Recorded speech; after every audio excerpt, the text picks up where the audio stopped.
for my kids to be successful and have different options, I also took away some options. And I think there's so many parents that give their kids too many choices.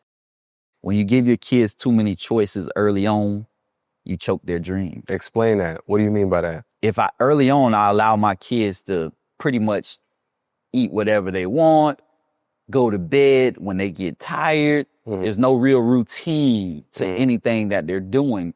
There's no real goals each day of what they're trying to accomplish. And it's okay for them to just learn what's going on in their daycares, learn what's going on in the schools, and then let them go play on an iPad or let them go watch TV or go play outside, just leave me alone type thing.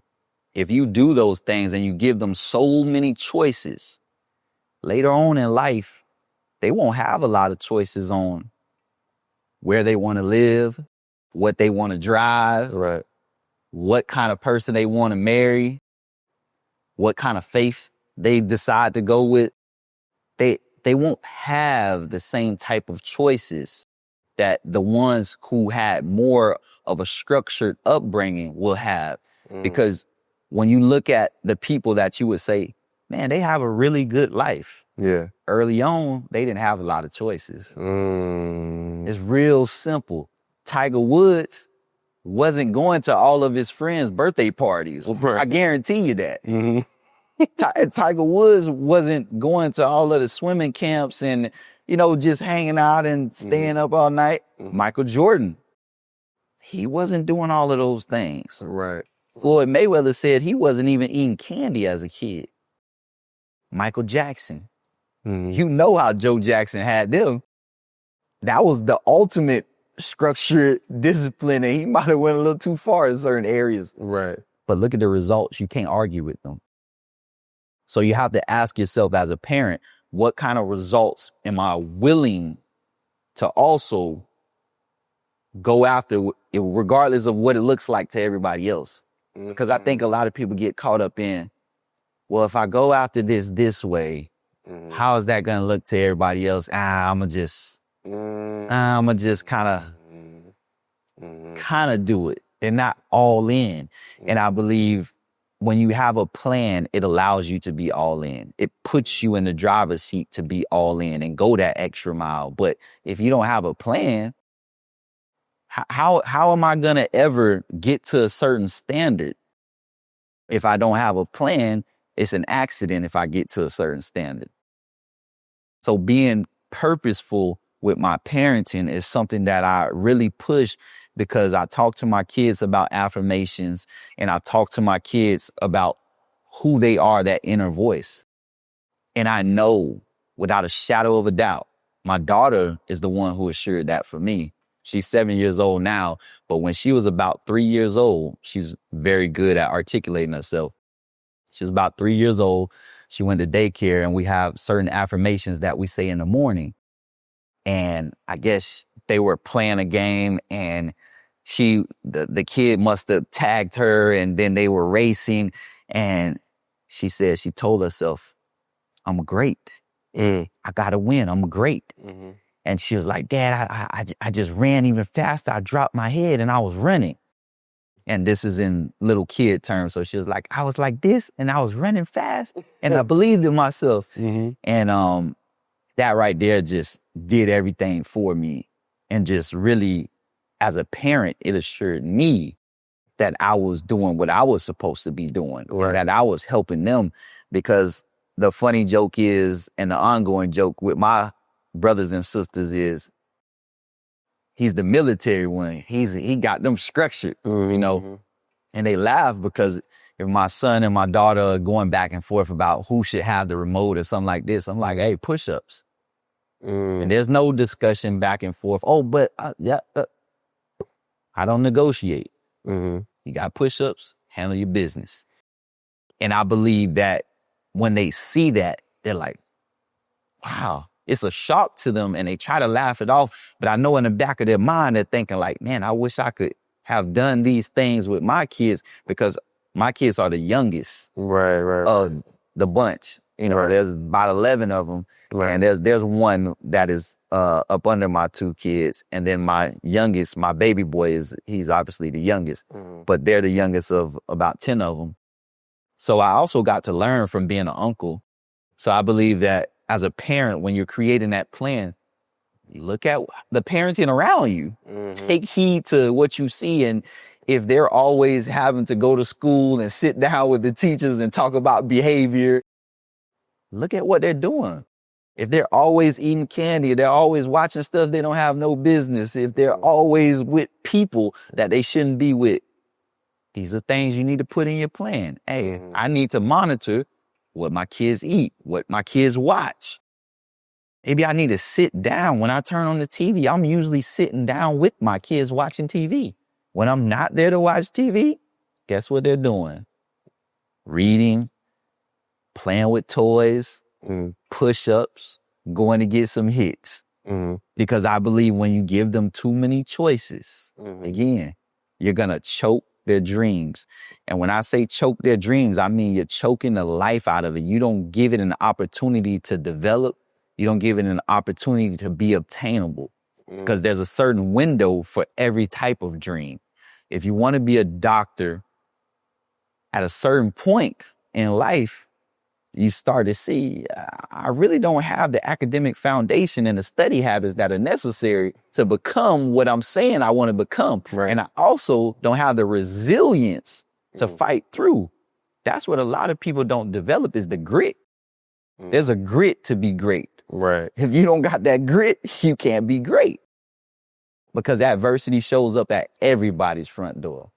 Everybody's front door. Man, nah, you are spitting in here, bro. Like, I'm literally taking mental notes, bro. I am very, very inspired by the things you're saying about parenting, bro. Like, for real, man. Like, I'm really taking mental notes. I saw this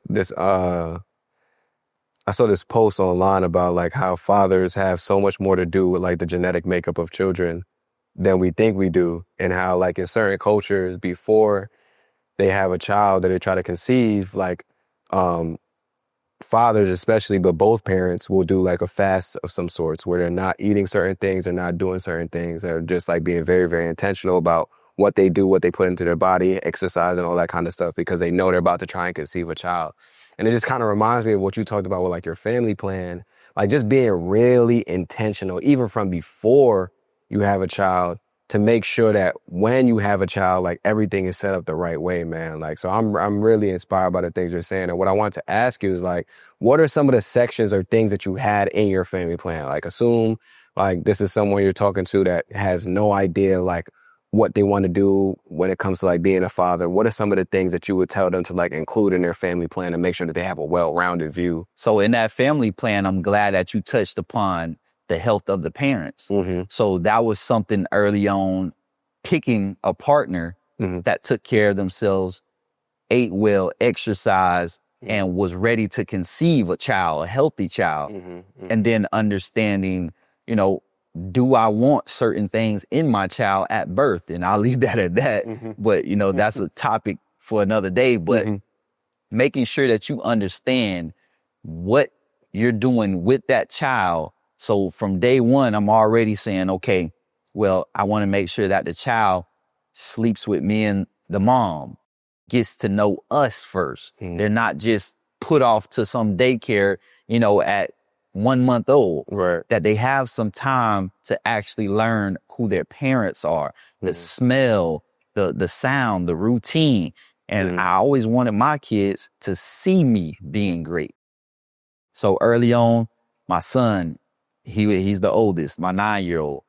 I made sure in my plan, my faith, I wanted my son to see me praying. I wanted my son to see me reading my Bible. I wanted my son, and I'm talking about from birth. I'm not talking about once he's 5 years old, now he knows what I'm doing. No, from birth. When my son was born, I'll give you this.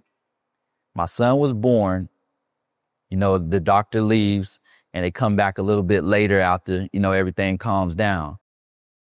I still needed to get my push-ups in. I was doing 500 push-ups every day. The doctor comes in and he almost hits me with the door because I was close to the door. He's like, oh, I'm sorry. What are you doing on the floor? I'm like, oh, I was finishing up my push-up.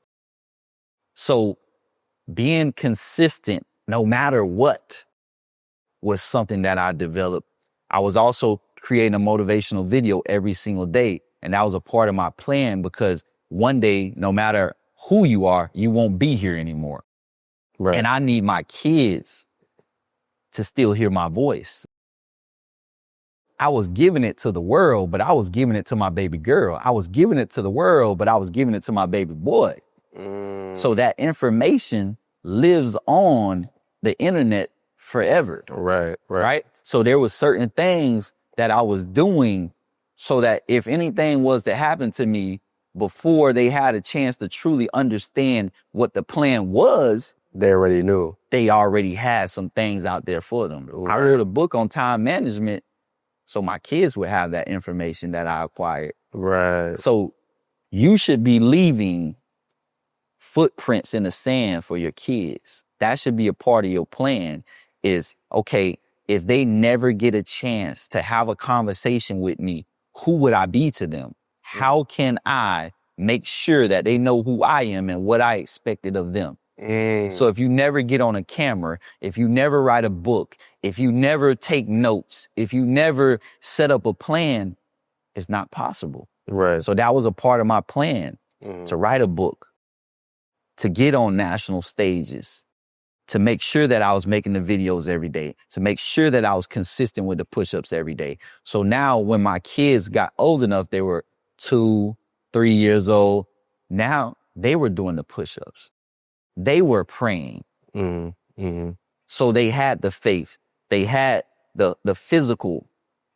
Now it was time for the mental side of things. So in my plan, I wrote down academically. I was an educator for 10 years, and I realized that a lot of kids struggle with why.